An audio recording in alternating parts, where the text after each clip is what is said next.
ইউনূস সাহেব তৈরি থাকুন, আপনার সময় ঘনিয়ে এসেছে। Just wait and see. তারা বঙ্গবন্ধু মুজিবুর রহমানের ওই মূর্তির উপরে প্রস্তাব করেছিল, আপনার নোবেলের উপরে তারা প্রস্তাব করবে। বারে বারে বলেছে, আবার চেতাবনী দিয়ে বললাম, এই ইউনূস ভালো আছিস, ওটাকে আগে ধরে লকআপে ঢোকানো দরকার ছিল। নজরুল বলেছিল যে বিশ্ব যখন এগিয়ে চলেছে আমরা তখন পিছে, বিবি তালাকের ফতোয়া খুঁজছি, কোরআন হাদিস চষে আছে না। আমি অবাক হয়ে যাচ্ছি, ওরা বলছে আমরা তালিবানিস্তান করবো। আরে আমেরিকা তো কুকুরের মতো করেছে তোদের, নেই কদিন আগে কিছু করতে পেরেছিস? মুড়েদের কুলিয়েছে। এদেরকে না কেউ মুসলমান মনে করে না, আসলে জানেন তো, আরবের দেশের লোকেরা না এদেরকে রাস্তার কুকুর মনে করে, জানেন, এদেরকে মুসলমানই মনে করে না। মধ্যে থাক, তোরা হিজাবের মধ্যে থাক, ওই পাকিস্তানি সেনাবাহিনী তোদের বাংলাদেশে ঢুকবে, ঢুকে আবার তোদের মহিলাদের হিজাব ঢাকা মহিলা রেপ হয়ে যাবে। রেপটা তুচ্ছ, হিজাবটা আগে কি আল্লাহ রে ভাই, যত আল্লাহওয়ালা, যত হিজাবওয়ালা, যত ধর্মওয়ালা, কাবলিওয়ালা, মোল্লাওয়ালা, মৌলবিওয়ালা, গরুর কলা, আলু বেগুন পটলের মানে অট্টালিকা জ্বালা, সব ভারতে আর সব বাংলাদেশে আর সব পাকিস্তানে। এরা বলছে আমরা এত বেশি মুসলমান যে ইসলামে যেটা নেই ওটাই ইসলাম। একটা ধর্মান্ধতা, একটা অজ্ঞতা যে কত বড় ক্ষয়েরও হতে পারে। বাংলাদেশে যেটা হচ্ছে, ওরা রাজনীতির ক্ষেত্রে অনেক কিছু হয়, কিন্তু ক্ষয় রোগটা দেখুন, পাপটা দেখুন। আবারও বলি, আজ সেই 6 ডিসেম্বর, আজকে বাবরি মসজিদের ধাঁচাটা ভাঙা হয়েছিল। বাংলাদেশি ভাই, জিহাদ কোথাও নাই, জান জান দিয়ে দিন, গলায় দড়ি দিয়ে দিন। ওখানে রাম মন্দির হয়ে গেছে ঝকঝকে তকতকে। আপনারা বলেছিলেন আল্লাহ পাক সব বাঁচিয়ে দেবে, আপনারা আল্লাহ পাককে বলুন না রাম মন্দিরটাকে আজকে সকালবেলা রাত্রের মধ্যে উড়িয়ে দিতে পারবে? ওসব পাগলামি করে কিছু হয়? নবীকে যখন আক্রমণ করতে আসতো, তিনি অনেক যুদ্ধ করেছিলেন, উহুদের যুদ্ধ, বদরের যুদ্ধ করেছিলেন। তিনি ঘরে বসে বসে ইল্লাল্লাহ ইল্লাল্লাহ ইল্লাল্লাহ ইল্লাল্লাহ করেনি। যুদ্ধ যখন করতে হয়েছে, উনি তসবিহটাকে পকেটের মধ্যে নিয়ে সকলকে বলেছে অস্ত্র ধরো, লড়াই করো। তিনি কখনো আল্লাহর দিকে হাত তুলে বলে আল্লাহ আমাকে জিতিয়ে দাও। আল্লাহ হঠাৎ করে ওই পাখি পাঠিয়ে দিল ওয়ার্ল্ড থেকে, আকাশ থেকে ধামধাম করে পাখিরা সবাইকে জিতিয়ে দিল, খেয়ে নিল সবাইকে। হয়েছে এরকম জাদুবিদ্যা দেখিয়েছে নাকি হজরত মোহাম্মদ? দেখিয়েছে? ও কোন লাঠের মাঠ চোর,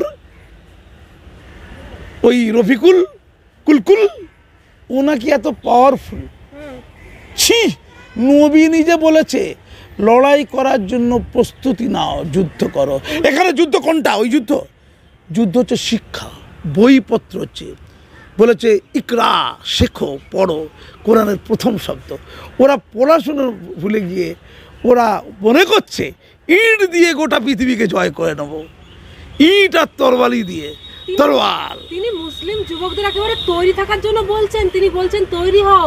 একটা মুসলিম যুবক যদি 10টা হিন্দুত্ববাদীকে সাইজ করে দিয়ে তারপর শহীদ হবো আমরা, 10টা 20টা মারতে পারবে, রেডি থাকো, রাগ আসবে, আবেগে সুরসুরি দেবে। কি আসলটা শুনুন, আসলটা কানে কানে আমরা জোরে বলি। আসলটা হচ্ছে আস্তে আস্তে বলি, হ্যাঁ সবাই একটু আস্তে আস্তে শুনুন। ওই মৌলানা মৌলবীর অনেকগুলো বিয়ে করতে হবে, তার 5-6টা বউ হয়ে গেছে, আরও 10টা বউ চাই, তাদের সংসার ধর্ম আছে। এই গরম গরম কথা বললে যারা জিহাদে যাবে ওই যুদ্ধ করতে বা মৃত্যুবরণ করবে, তার টাকা পয়সা দেবে তো? তারা প্রচুর মৌলবী বলবে এই আমি হচ্ছে সেনাপতি, আমাকে টাকা দাও। ওই টাকা নেবে আর এক গাদা বিয়ে করে বউদের নিয়ে মশলা মুড়ি আর গরুর মাংস ভাত খাবে। এটা হলো ফুর্তি করা, এটা যে লোককে খেপিয়ে দিয়ে পয়সা চুরি করা। ওই লোকগুলো চাঁদা দেবে, প্রচুর টাকা দেবে, ওই টাকাতে মৌলানা মৌলবীরা খাবে। মানে যুবকদের ভাবে বলছে হিন্দুত্ববাদীদের মারো, একটা যুবক নাকি 10 জনকে হিন্দুত্ববাদীকে মেরে নাকি শহীদ। তারপরে ও চাইছে কি? ও চাইছে ভারত বাংলাদেশের উপর আক্রমণ করবে, চাইছে। পায়ের উপর পা দিয়ে ঝগড়া করলে তার কদিন সহ্য করবে? ভারত আক্রমণ করবে, করলে প্রচুর লড়াই হবে। ওই সুযোগে ধর্মের নামে টাকা সংগ্রহ করে নেবে, করে দুবাই চলে যাবে, 12টা বউ নিয়ে সংসার করবে। ইল্লাল্লাহ ইল্লাল্লাহ খোতাবে, হয়ে গেল। ধন্যবাদ। এবারে শেষ প্রশ্ন করছি, আমরা দেখছি একটা গান, আমাদের জাতীয় সঙ্গীত, তাকে বিকৃত করে, জাতীয় পতাকাকেও বিকৃত করা হয়েছে। দেখা যাচ্ছে জাতীয় সঙ্গীতকে বিকৃত করে একটা গান, যেটা টুইটার আমরা বিভিন্ন দেখছি সোশ্যাল মিডিয়ায় ভাইরাল হচ্ছে। এটা বাংলাদেশে করেছে? হ্যাঁ, গান মানে বাংলাদেশের জাতীয় সঙ্গীত, ভারতের জাতীয় সঙ্গীত, ভারতের জাতীয় সঙ্গীতকে বিকৃত করা হয়েছে। হ্যাঁ, ও তো করবে, ওটা করবে। রবীন্দ্রনাথ ঠাকুর একটা হিন্দু, ইস কি খারাপ কথা না, একটা হিন্দুর গান জাতীয় সঙ্গীত, ইস হিন্দুর কেন আবার জাতীয় সঙ্গীত হয়? আমার সোনার বাংলা একটা হিন্দু গাইলো, একটা মোল্লা পাওয়া গেল না। ইস, একটা হিন্দু ইন্দিরা গান্ধী বাংলাদেশকে অবশেষে বাংলাদেশ তৈরি করে দিল, হিন্দুরা করে দিল। ইস, মেনে নেওয়া যাবে না, বহুত ইনসাফি। আমি ভারতীয়দের বলি, হায় রে ভারত, হায় রে বাংলা। হ্যাঁ, ওই জাতীয় সঙ্গীতকে বিকৃত করছে বাংলাদেশ, ভারতীয় জাতীয় সঙ্গীত, ভারতীয় জাতীয় সঙ্গীতকে। কেন জানেন? এটা আপনাদের পাপ আছে। হ্যাঁ, বঙ্গবাসীকে বলছি, ভারতবাসীকে বলছি না আমি, বঙ্গের সুশীল সমাজকে বলছি, বঙ্গের মুসলমানদের বলছি, বঙ্গের সনাতনীদের বলছি, বঙ্গের ধর্মনিরপেক্ষ লোকদের বলছি, বঙ্গের ভারত মাতা কি জয়ের লোকদের বলছি, এই বাংলায় সুদানে নয়, এই বাংলায়, এই কাজী মাসুম আক্তার 2015 সাল ভারতের জাতীয় সঙ্গীতকে শিক্ষা প্রতিষ্ঠানে প্রার্থনা সঙ্গীত হিসাবে চালু করতে গিয়েছিলেন। এটা বড় কোনো কাজ না, ছোট্ট কাজ।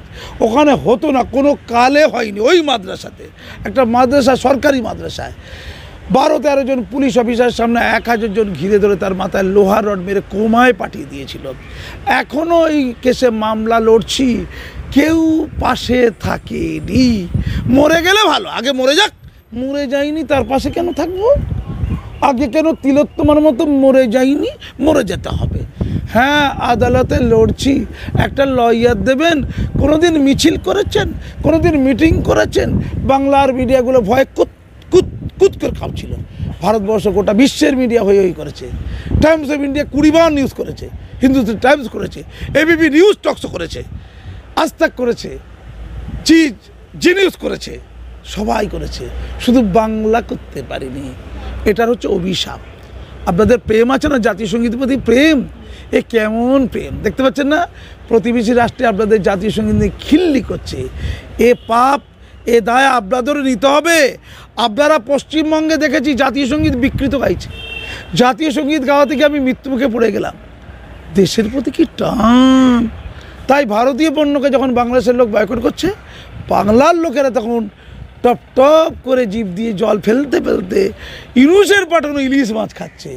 দেশপ্রেম কাকে বলে শিখুন। ভারত মাতা কি জয় বললে দেশপ্রেম হয় না। আপনি আচরি ধর্ম, দেশপ্রেমের আচরণ প্রাত্যহিক জীবনে কথা ও কাজে রূপায়িত করতে হয়, তবেই হয়। জাতীয় সঙ্গীতকে বিকৃত করা হচ্ছে, ধিক্কার। ওদের কথার কি মূল্য আছে? আমাদের দেশে জাতীয় সঙ্গীত বিকৃত হচ্ছে কেন? জাতীয় সঙ্গীত বিকৃত হওয়া মানে ভারত মাতার বিকৃত হওয়া। মাসুম আক্তারের মাথায় ওই লোহার রডটা পড়েনি, ওই লোহার রডটা পড়েছিল ভারত মাতার মাথায়। তারপর যে সন্তান না, তার সন্তানরা যখন নীরব ছিল, সেই কবির কথায় 33 কোটি সন্তানেরে মুগ্ধ জননী রেখেছ বাঙালি করে, মানুষ করনি। ওরা এখনো মানুষ হয়নি। ধন্যবাদ।